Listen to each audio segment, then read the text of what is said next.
Hi, this is Calvin Cox. This is Thursday, May 22nd. The year is 2014 and it's 5:52 p.m.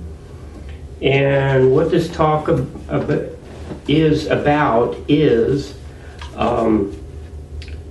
constructing a light coil. It's a coil that would only be conducting light via fiber optic, which is glass. No metal whatsoever would be involved other than little tiny pieces of super fine wire hanging down off of like little pins. There would be, once you constructed the coil, there would be a wood wall next to the coil, and it would have little pins pushed in and little free hanging pieces of metal, super lightweight and easily affected by any magnetic field that would be created.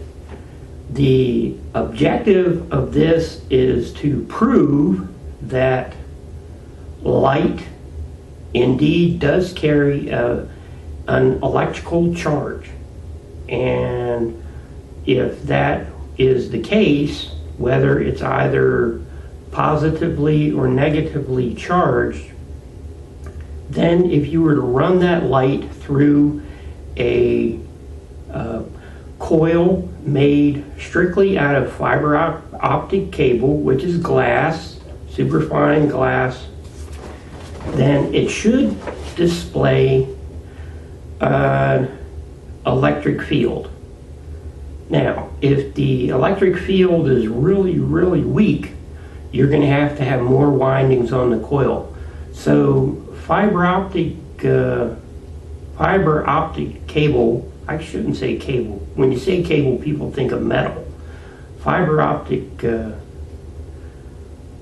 line is extruded out of a super high purity glass, and so I'm thinking you would have a huge batch of this super high purity glass and a holder, and as it was still warm, you would have the holder spinning as the glass were being extruded, and then you would keep doing all of these windings, you know, I don't know, thousands and thousands. I'm assuming maybe more than that, maybe 10,000 windings you would need, and the coil would have to be, you know, a certain size. Maybe it needs to be real big, and maybe it needs to have hundreds of thousands of windings. I don't know, but I do believe light carries a charge to it, and if it does carry a charge, if you took light and put it through one end of fiber optic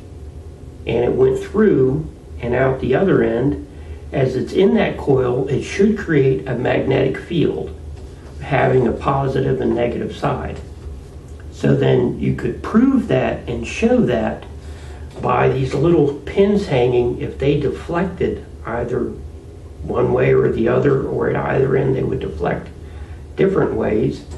If you can measure deflection in those pins when you run light through that coil. Now, the light might have to be a very intense light, but nonetheless, if there is pin deflection, then you would have absolute proof that light absolutely does carry a charge, and that light can also of itself in certain situations create a magnetic field.